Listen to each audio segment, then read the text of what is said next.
yang membuat bahaya. Ya, membuat bahaya kayak apa ini kan gitu kan. Yang maha mematikan. Serem sekali gitu kan. Banyak orang yang kemudian menangkapi makhluk yang sudah menderita, ditangkap, dikasih pekerjaan untuk membunuh seseorang, untuk dieksploitasi, dieksploitasi.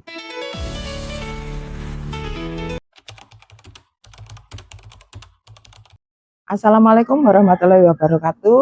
Shalom, Om Swastiastu, Namo Buddhaya, salam kebajikan, Rahayu, Rahayu, Rahayu. Kembali lagi bersama saya Ratna Irawati dan Pak Muslim dari Buih Lebah, buat lebih baik. Dimana pada sore hari ini sambil kita nyantai-nyantai, sambil kita sedikit belajar ya tentang materi yang akan dibawakan oleh Pak Muslim dengan judul apa Pak Muslim? Sifat-sifat Tuhan pada sifat-sifat manusia. Sifat-sifat Tuhan pada sifat-sifat manusia. Sepertinya materi ini cocok ya dengan momen-momen mendekati Idul Adha insya Allah. Kita simak pembelajaran Buih Lebah pada sore hari ini bersama saya dan Pak Muslim. Gimana Pak Muslim? Alhamdulillah sehat. Ya. Alhamdulillah. Ya. Mohon maaf ya Pak, saya pakai kacamata, soalnya mataharinya nyentrom. Iya, enggak apa-apa. Iya. Bukan maksudnya supaya boys gitu, enggak loh Pak. Enggak apa-apa, selalu mendung nanti. Iya. Selalu mendung. Iya. Ya apa ini Pak, kok ditempel ini? Ya ini sebagai sarana prasarana agar nanti orang mudah menangkapnya, itu aja. Oh iya ya. Jadi ini adalah tabel Asmaul Husna ya Pak ya? Asmaul Husna. Iya. Totalnya ada 99. 99 totalnya. Iya. Nanti akan dijelaskan satu persatu begitu atau bagaimana? Secara umumnya. Oh, secara umumnya. Kalau dijelaskan satu persatu nanti pengantarnya sudah habis waktunya. Terlalu panjang ya Pak ya? Iya. Lagi pula kayaknya dulu waktu pemirsa kan sudah pinter-pinter. Nah, itulah. Sudah pinter-pinter. Dulu zaman kita sekolah kan udah terlalu sering Pak belajar ini ya. Tapi kan hari ini kita kupas dari sisi pemahaman Buih Lebahnya. Dari sisi pemahaman Buih Lebah. Iya. Jadi sebagai salah satu sudut pandang dari sekian juta pandang. Oke, siap. Jadi kita ini cuma ambil setitik pandang gitu setitik aja. Pandang. Iya, setitik pandang. Iya. Nah, pemirsa, alhamdulillah, puji Tuhan, salam kerahmatan bagi seluruh alam. Memang topik di Buih Lebah itu bisa macam-macam. Hal awal-awal yang ingin saya sampaikan itu hanya sebagai pondasi saja. Sebagai pondasi yang tentu nanti pemirsa itu bisa memperkuat pondasi dengan bahan-bahan yang lain atau mengembangkan dalam wujud bangunan yang lebih luas, lebih indah, lebih bermanfaat dan lebih kokoh ya Pak. Lebih kokoh. Iya. Termasuk punya andil terhadap keperbaikan semesta ini. Paling tidak bertahan lah. Gitu ya, mempertahankan bagaimana alam ini bisa bertahan dalam kondisi yang sekarang. Syukur-syukur kalau bisa meningkatkan. Iya.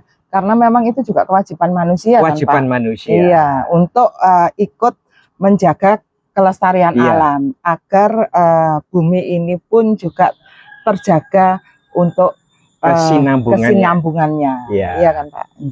Jadi jangan alam semesta ini kita serahkan kepada pencipta. Ada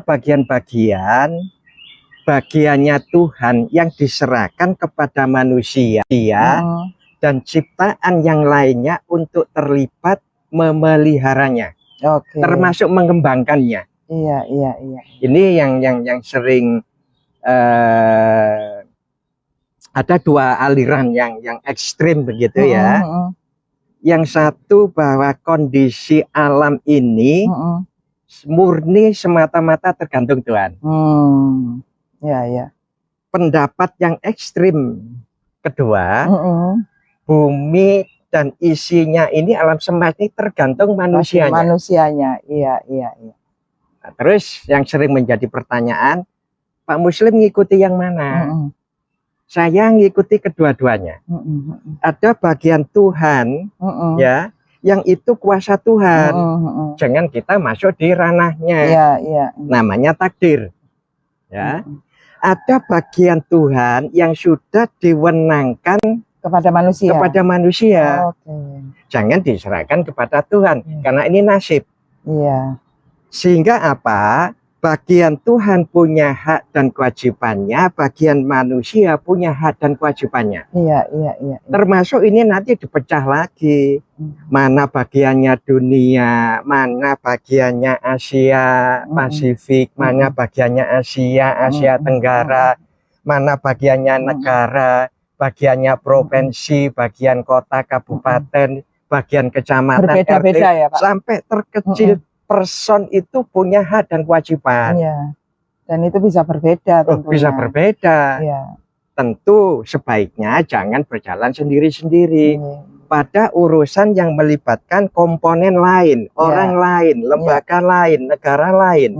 Kita ikuti aturan mainnya. Jangan dibolak-balik. Termasuk hal ini. Ini yang sering menjadi menjadi sering debatable yang tidak pernah tuntas. Nah, kita mencoba menyajikan salah satu sudut pandang. Bagaimana kewenangan yang saya jelaskan tadi itu bisa berjalan proporsional. Ini saya coba sharing pemirsa bagian daripada sudut pandang Bu Ilbah begini. Nanti kalau pemirsa punya sudut pandang yang lain, sampaikan. Saya tak akan belajar kenjenengan semua. Agar sudut pandang kita punya dari yang berbeda-beda, sehingga kita bisa lebih luas. Itu pasti. Memandangnya bisa lebih holistik gitu lebih holistik. Enggak eker-ekeran menang-menangan. Oh ini orang lain begini, kalau aku begini. Gimana sudut pandang yang bisa saling menguntungkannya? Artinya sudut pandang yang terakhir nanti itu bisa mengakomodir seluruh sudut pandang dari berbagai macam orang ya? Iya, paling tidak ada semacam punya puzzle gitu. Melengkapi. Saling melengkapi. Tidak harus sama. Kesimpulan juga tidak harus sama. Tetapi bagaimana kayak puzzle begitu, sudut pandang yang berbeda-beda itu kayak meluas seperti alam inilah. Puzzle itu kalau ditata dengan benar dan tepat, ya kan? Pasti akan menghasilkan gambar yang lebih indah. Enak dipandang, enak dipelajari, mudah disebarkan dan lain-lainnya. Asmaul Husna ini nama-nama baik Tuhan. Ada 99. Loh, katanya Maha Kuasa. Kok namanya dibatasi 99? Harusnya tidak terbatas ya, Pak? Sebetulnya tidak terbatas. Hanya sementara yang tertangkap tersimpulkan oleh ahli-ahli yang pinter-pinter itu ada 99. Nah, kebetulan bagi yang beragama Islam ada nama-nama selain 99 itu ada di kitab, di Al-Quran, tetapi tidak disebut di sini ada. Demikian juga barangkali nama-nama Tuhan yang lain yang di alam ini ada, tersirat. Itu sebetulnya pasti lebih dari 99. Jauh lebih banyak ya, Pak ya? Nama baiknya itu berapapun tidak akan pernah habis. Tidak terbatas lah. Tidak terbatas. Konteks 9-10-9 itu kira-kira yang bisa diwakilkan kepada manusia. Kok sombong amat gitu loh. Kok manusia itu mau memiliki sifat-sifat Tuhan. Seluruh sifat. Padahal 99 ini aja belum tentu ada di satu manusia, Sebetulnya pasti ada. Karena begini ya. Setiap ciptaan pasti membawa sifat-sifat penciptanya. Sepatu dibuat merek tertentu akan menghasilkan kualitas begini. Kualitas penciptanya, pabriknya itu pasti terwakili di sepatunya, kecuali yang palsu. Demikian juga baju modelnya desainer yang internasional, nasional, ya kan? Itu akan mempunyai sifat-sifat pembuatnya. Iya. Nah, sifat Tuhan ini sebetulnya ada pada manusia. Ini nama. Ya. Nama yang sekaligus bisa mendekati sifat. Kalau sifat itu ada wujud, hitam, dan itu sifat. Tapi ini pendekatan ini sebagai upaya mendekati sifat-sifat Tuhan yang bisa terwakilkan kepada manusia. Oh iya Pak. Iya, Pak. Nah, aslinya manusia itu mulia ya Pak. Mempunyai asma, mempunyai analog sifat itu seperti Tuhan. Iya. Jadi kalau dibaca ini ya, nanti saya baca terjemahannya. Iya. Nah, iya. Ini kalau dibacanya itu Ar-Rahman, Ar-Rahim, Al-Malikul, Qudusus, Salamul, Mu'minul, Muhaiminul, Azizul, Jabbarul, Mutakabir, dan seterusnya sampai Ar-Rasyidu, As-Soburu. Oh iya. Nah, kira-kira itu. Iya. Nah, saya sendiri bahasa Arabnya kalau nggak baca teks ya nggak hafal pemirsa ya. Nggak apa-apa, namanya belajar semampu mungkin. Saya contohkan ini ya. Yang Maha Pemurah. Mampukah manusia menjadi seorang yang pemurah? Oh, bisa. Karena dia diciptaan Tuhan, pasti sifat Tuhan ada yang diciptanya. Iya. Murah hati, murah sedekah, murah menolong orang lain, murah membantu kebaikan. Nah, ini pemurah. Demikian juga penyayang, yang merajai, yang maha suci, yang memberi keselamatan, yang memberi keamanan. Kita lompat pemirsa ya, nanti bisa dilihat di buku-buku yang sudah banyak beredar. Yang maha mendengar, maha melihat, maha menetapkan hukum, yang maha adil, maha penyantun. Ini terus saya ambil yang terakhir ya. Yang maha kaya, maha memberi kekayaan, bisa mengayakan orang lain, bisa membantu orang naik ekonominya, ilmunya, kesehatannya. Kemudian yang membuat bahaya, ya. Kok Tuhan membuat bahaya? Kayak apa ini kan gitu kan? Tuhan pasti tahu kalau kondisi ini bahaya, merusak, merugikan alam semesta, merugikan orang lain. Sebelum merusaknya, maka Tuhan akan merusaknya. Ini guna sifat memberi yang membahayakan, tentu untuk kebaikan. Contoh ya, sifat-sifat yang lain yang kelihatannya kejam misalkan ya. Yang maha mematikan. Sepertinya serem sekali gitu kan. Tetapi Tuhan itu pasti adil. Ini manusia ini layak dimatikan dan tidak. Itu pasti tahu. Iya Pak. Ya karena memang itu hak vetonya Gusti Allah loh Pak. Iya. Mematikan. Tetapi itu juga hak manusia. Yang membuat manusia ini mati dan hidup, di samping Tuhan, jatahnya dari Tuhan yang sudah saya singgung di beberapa materi sebelumnya. Kita ini punya hak untuk memperpanjang hidup kita lebih panjang atau lebih pendek juga. Iya betul, saya jadi ingat ini. Ini kan di pemerintahan yang baru kemarin itu Menteri Kesehatan kan sempat ngomong gitu bahwa nanti akan ada aturan khusus terkait minuman-minuman yang banyak mengandung kadar gula dan lain sebagainya. Karena dasarnya sekarang banyak anak yang masih muda-muda sudah rusak ginjalnya, sudah diabetes dan lain sebagainya. Berarti kan itu adalah kesalahan dari manusianya sendiri. Dia melakukan sesuatu yang bisa mengakibatkan pendeknya umurnya. Iya. Pemerintah punya hak juga, punya wewenang juga untuk memperpanjang penduduknya. Termasuk juga memperpendek penduduknya ketika pemerintahnya tidak amanah. Lalu tentu ya antara Tuhan dan manusia, antara yang maha dan yang diberi sedikit sifat-sifatnya ya, warisan sifat-sifatnya, bekal sifat-sifatnya, tentu beda jauh. Kira-kira bedanya di mana antara Tuhan yang maha kuasa mengatur sekian triliun galaksi itu atau miliar galaksinya saja kayak gitu, dengan kita yang kadang-kadang mengatur wetenge dhewe. Rada kangelan gitu loh. Kira-kira sedikit coba Bu Ana jawab versinya sendiri. Iya, karena kan kalau ya gini Pak, manusia ini kan walaupun otak kita ini memang memorinya bisa dibilang tidak terbatas, tapi bagaimanapun juga tetap ada wadahnya itu ya cuma segitu lah. Gusti Allah kan memang sudah tidak ada batasan sama sekali. Ya kita ngurusi keluarga kita sendiri aja sudah termehek-mehek Pak, ya kan. Apalagi kita harus mengurus yang lebih luas lagi. Apabila kita sendiri tidak ditunjang dengan kekuatan mental dan juga sarononya, ya kan. Ya tentunya memang kita pasti punya keterbatasan. Beda dengan Gusti Allah, karena Gusti Allah kan memang sama sekali tidak ada batasan, maha kaya dan maha segala-galanya. Ya.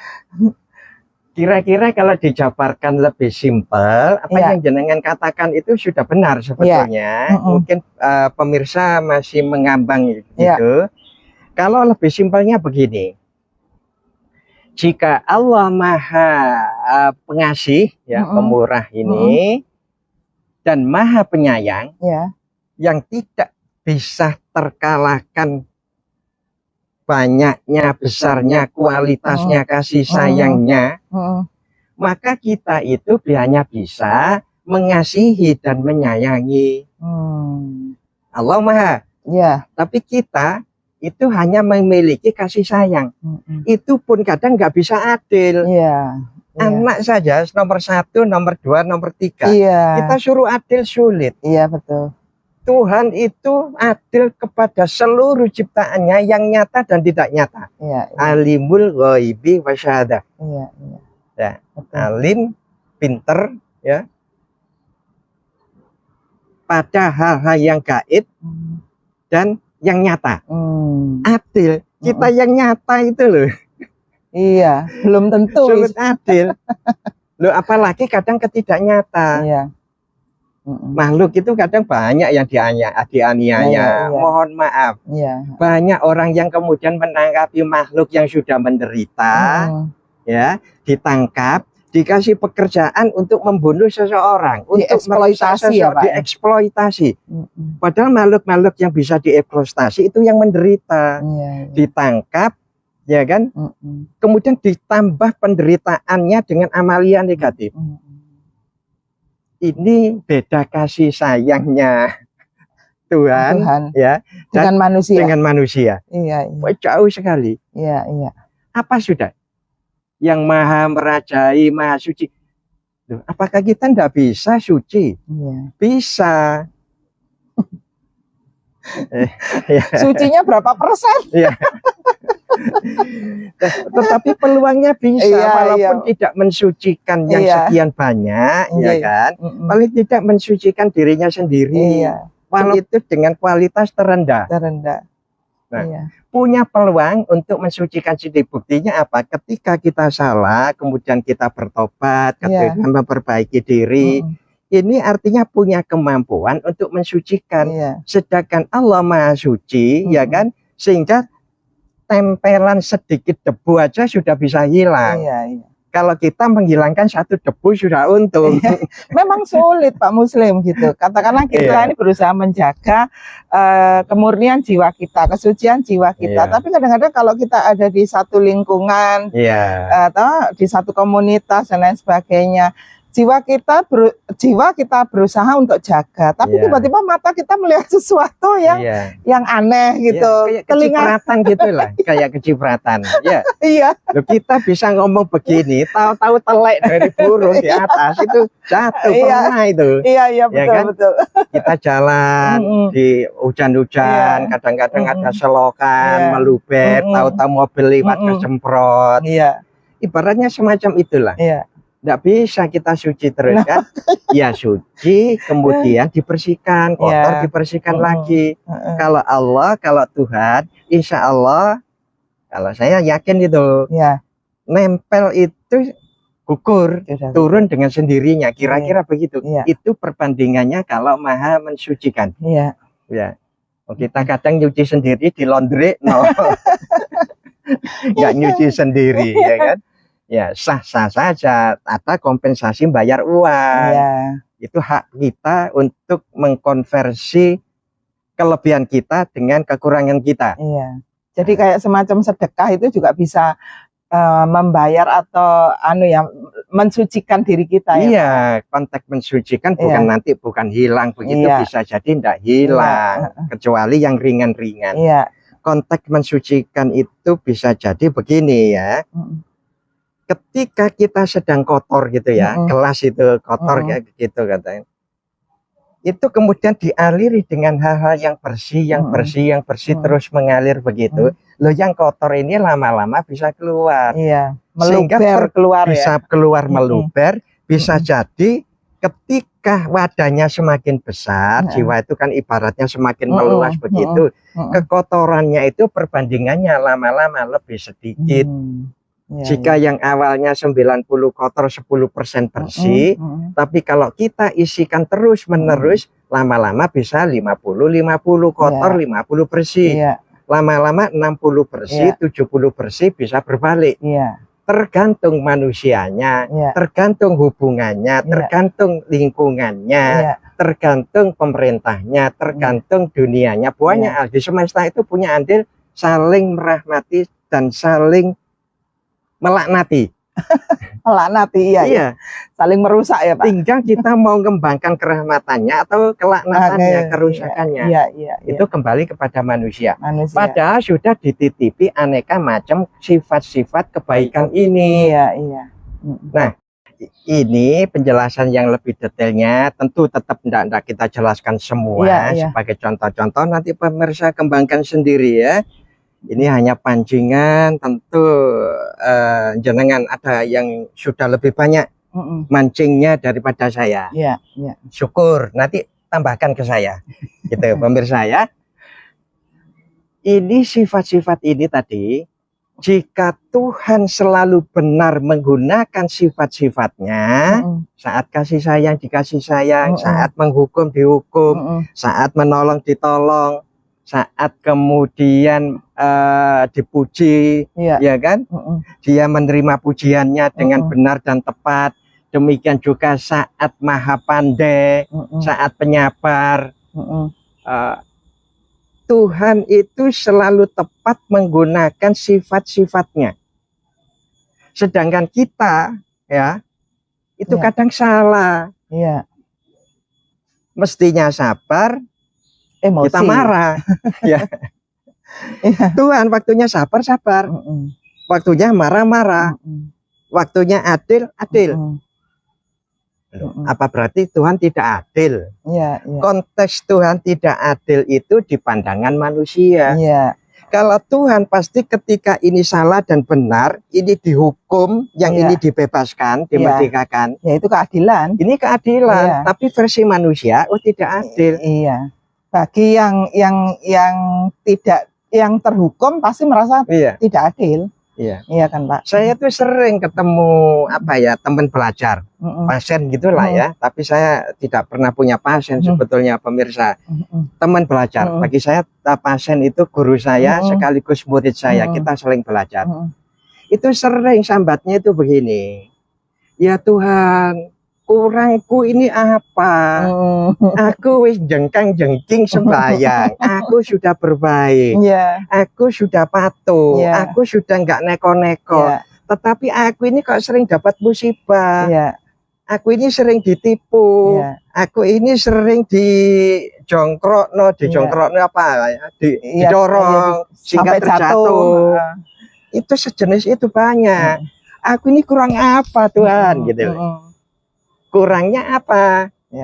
Kurang tepat menggunakan sifat-sifatnya dalam implementasi kehidupan.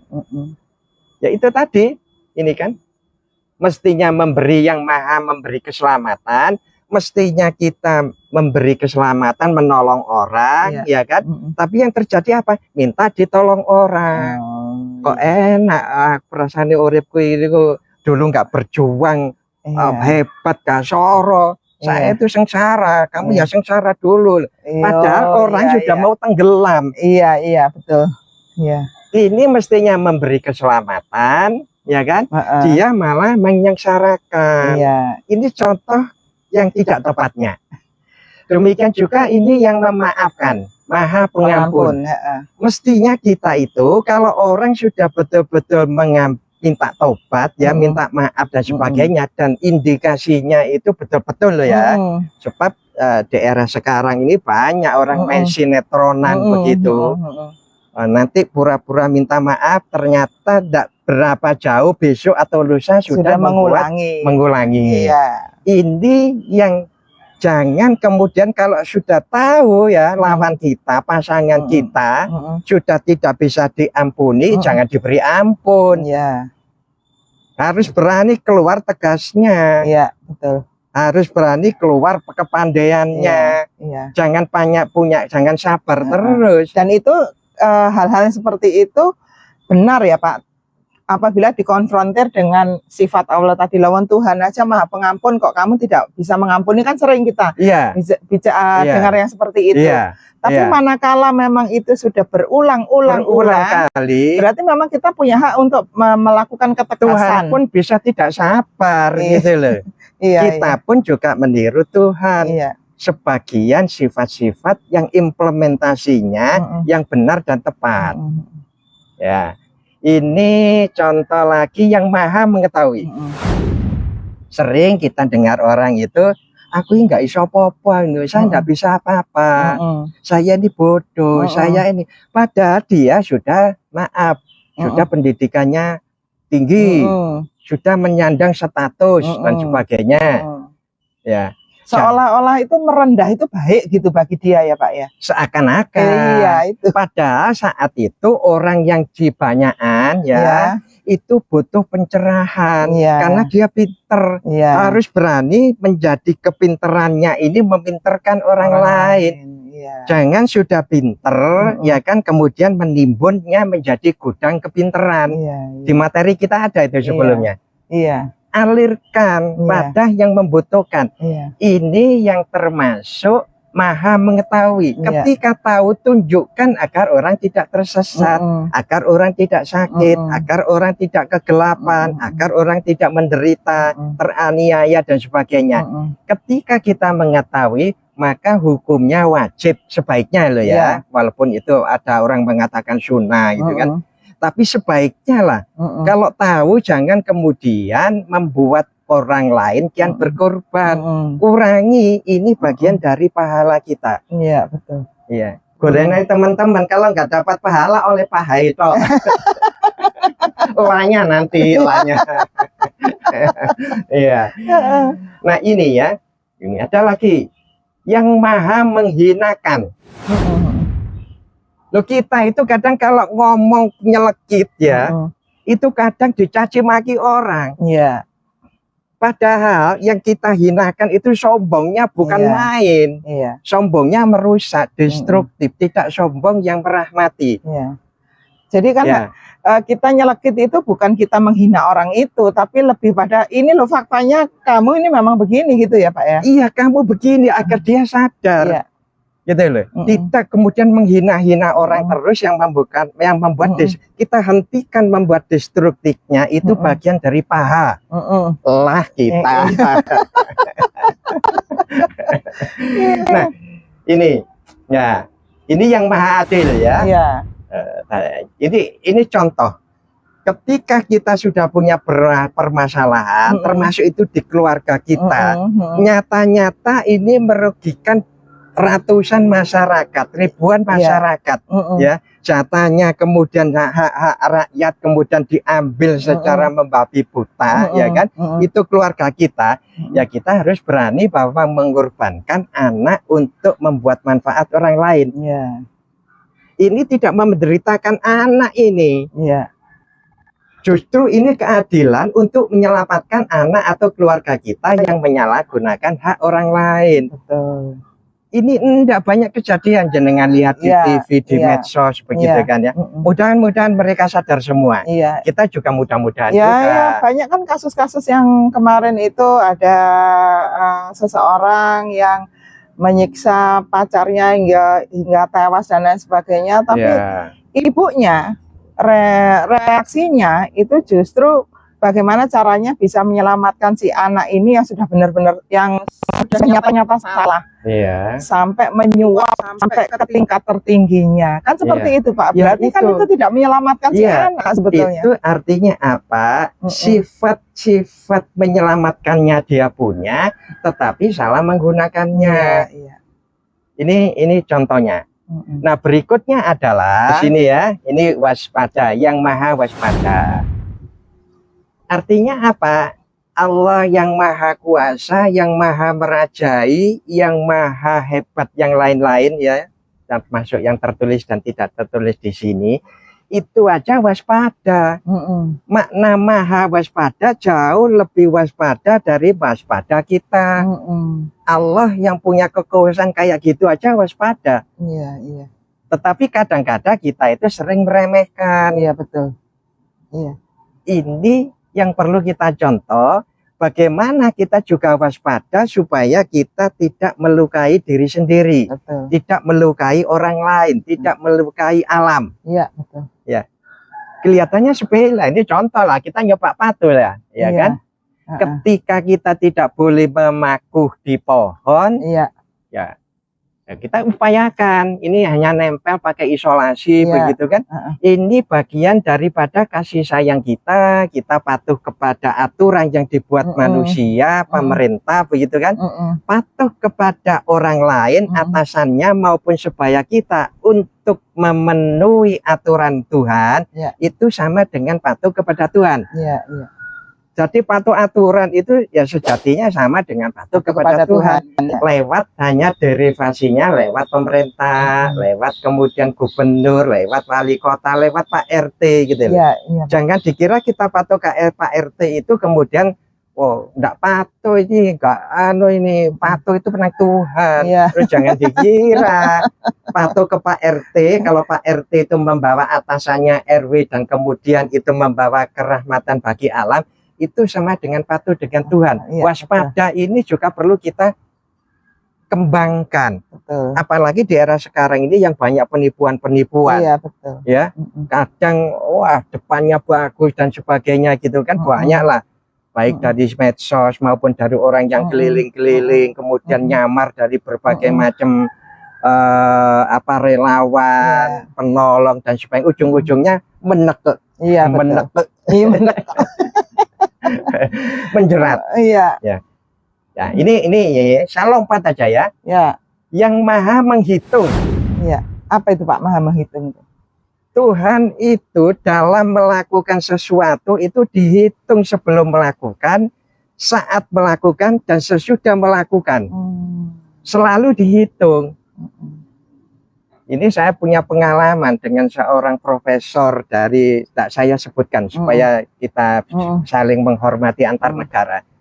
Dari negara maju saya pernah ikut beliaunya, seorang profesor. Rekrutlah orang-orang dari negara kita, dengan usia yang sudah umur, pengalamannya banyak, dengan gelar yang cukup tinggi juga, begitu kan. Ketika diberi nasihat untuk pembenaran pekerjaannya itu sering salah. Sering salah. Kalau dikasih nasihat, iya. Setelah diserahkan lagi, salah lagi, berulang lagi.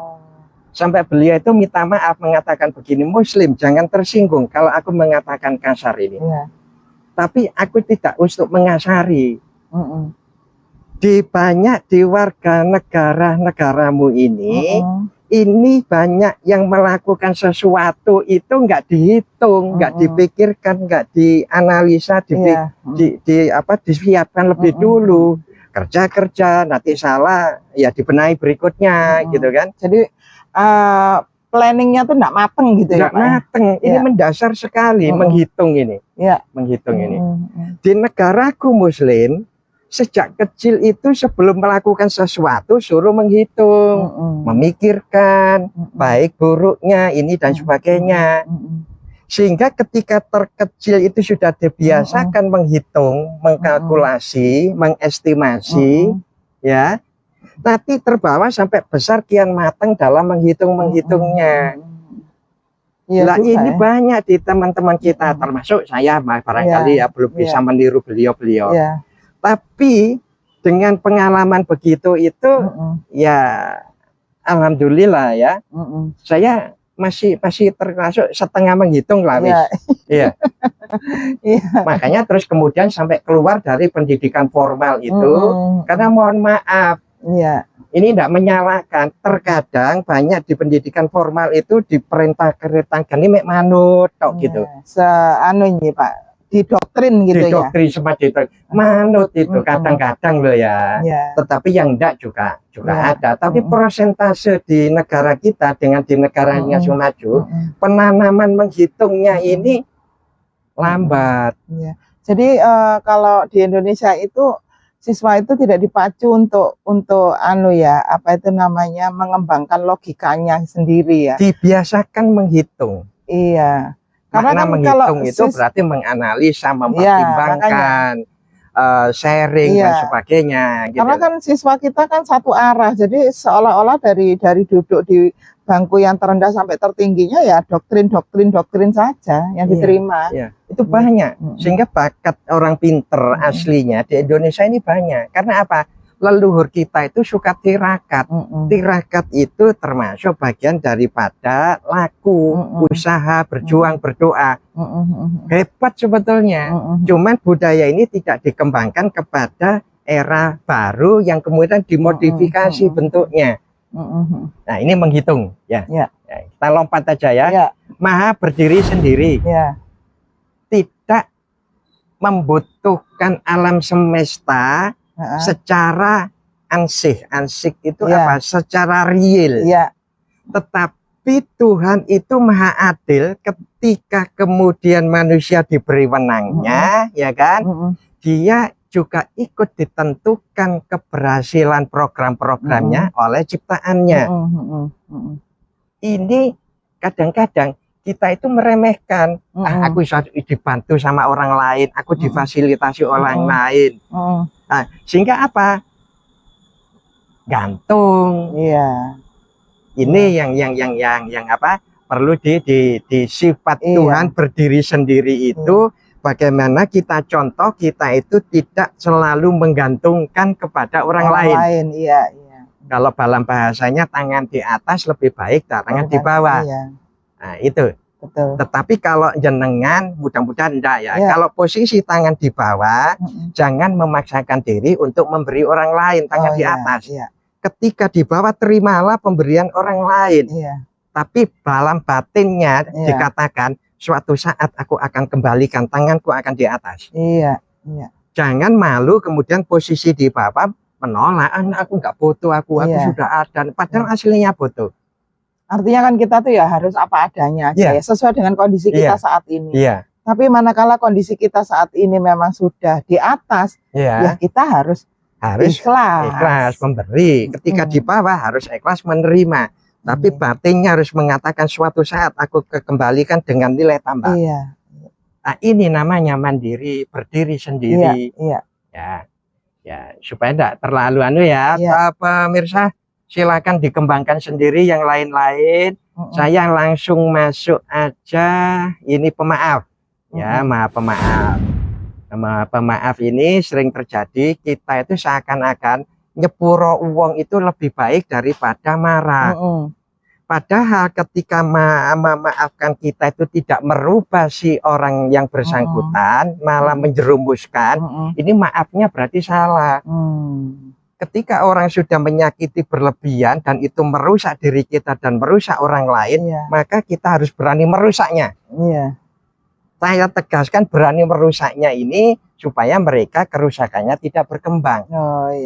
Yang jelek aja berani luar biasa, yang berani yang benar malah takut. Ini yang akibatnya apa? Salah kaprah di kehidupan masyarakat. Jadi ada saatnya memaafkan, ada saatnya membalas, ada saatnya marah gitu. Nah, ini nanti ada kaitannya dengan nafsu itu, nafsu amarah, nafsu alwama, nafsu mutmainah, sufiyah dan mutmainah. Itu ada nanti katanya itu. Kita bahas lain kali itu ya. Ya, ini pemirsa, terakhir ini saya tambahkan aja yang maha pandai. Berarti apa? Manusia pasti memiliki sifat pandai. Pandai ya Pak ya? Bukan maha pandai. Iya, pandai. Kita memiliki sifat pandai. Sifat pandai ini implementasinya apa? Kita mau belajar, aku iso, tidak mudah putus asa. Aku akan bisa merubah keadaanku. Aku tak mau mendengar. Tidak hanya kemudian mengucap gitu kan. Kepandaian mendengar dan mengucap secara konstruktif, mendengar bisa menghasilkan kebaikan, mengucap bisa menghasilkan kebaikan. Jadi diri sendiri ketika membawa kebaikan untuk kita dan orang lain, jadilah diri sendiri. Tapi ketika jadi diri sendiri itu tidak meminterkan diri sendiri dan meminterkan orang lain, menambah manfaat bagi yang lain, berarti jangan menjadi diri sendiri. Ini pandai. Kalau enggak pandai, ya kan, sudah minta maaf, ilmunya terbatas, maaf bahasa kasarnya bodoh, maunya orang pinter itu dinasehati semua. Kemandai, keminter. Ini yang kadang-kadang salah menggunakan kepandaiannya untuk implementasi dalam hal hidup dan kehidupan segala kegiatan. Berarti kepandaiannya tadi itu yang dicontohkan Pak Muslim itu hanya tujuannya untuk show off kali ya? Show off. Tanpa terasa sebetulnya dia menunjukkan kebodohannya kepada yang lain. Ini belum tidak pandai. Yang pandai itu saat bodoh kita mau mengakui kebodohan, menerima masukan yang lain. Saat pinter kita ikhlas memberikan orang lain supaya pinter. Ini baru pandai. Allah maha pandai. Kita cukup pandai. Lah ya Pak, kita itu manusia itu sebagai makhluk ciptaan Allah, diberikan turunan sifat-sifat Allah ini, tapi kadang-kadang kita sendiri tidak sadar ya Pak. Berarti kita salah menggunakannya. Kita kurang menggali ya Pak ya, kurang menggali bahwa kita tuh sebetulnya memiliki sifat-sifat itu juga. Ini. Tinggal kita bagaimana melatih dan mengimplementasikan. Iya kan Pak. Tahu kok, kalau kita implementasikan, oh ini salah, dibenahi kemudiannya. Yang sering saya ulang-ulang, saya jelaskan itu, kita tidak melakukan apa-apa takut salah. Betul. Nah, ini sharing saya teman-teman atas Pak, guyonan dulu Pak. Saya tuh kapan hari itu ketemu teman saya, namanya Rohim Pak. Rohimnya lah maha penyayang ya Pak. Tapi Pak, ya Allah, saya tuh dengar berita, katanya dia tuh senang meng-KDRT istrinya, anaknya. Lola terus kok enggak cocok gitu loh Pak sama nama Rohim itu tadi, bagaimana itu? Ya itu contoh konkret bahwa Rohim ini tidak bisa menggunakan sifat kasih sayang yang Allah berikan ke dia. Namanya Rohim. Tapi perilakunya roh gentayangan. Itu contoh real. Lah itulah makanya contoh Pak. Real bahwa sifat baik tidak bisa menghasilkan kebaikan. Bisa dikembangkan ke yang lain lah. Betul. Kira-kira itu. Baik pemirsa, silakan dikembangkan sendiri. Kita sharing lagi di waktu yang akan datang. Saya kembalikan ke jenengan. Terima kasih untuk para pemirsa. Jadi Asmaul Husna ini sebetulnya sudah ada di dalam diri kita sendiri, dan seperti yang disampaikan oleh Pak Muslim tadi, kita harus mengenali semua sifat-sifat Tuhan pada diri kita sendiri hingga kita bisa mengimplementasikan untuk kehidupan kita di dunia ini. Dan harapan kami dengan memahami semua sifat-sifat Tuhan dan kita mampu mengimplementasikannya itu di kehidupan akan menjadikan lebih baik pada kehidupan para pemirsa semua. Amin, amin. Iya. Termasuk anak cucu kita. Termasuk anak cucu kita. Supaya terbiasa menghitung. Iya. Baik, saya Ratna Irawati dan Pak Muslim dari Buih Lebah buat lebih-lebih baik undur diri.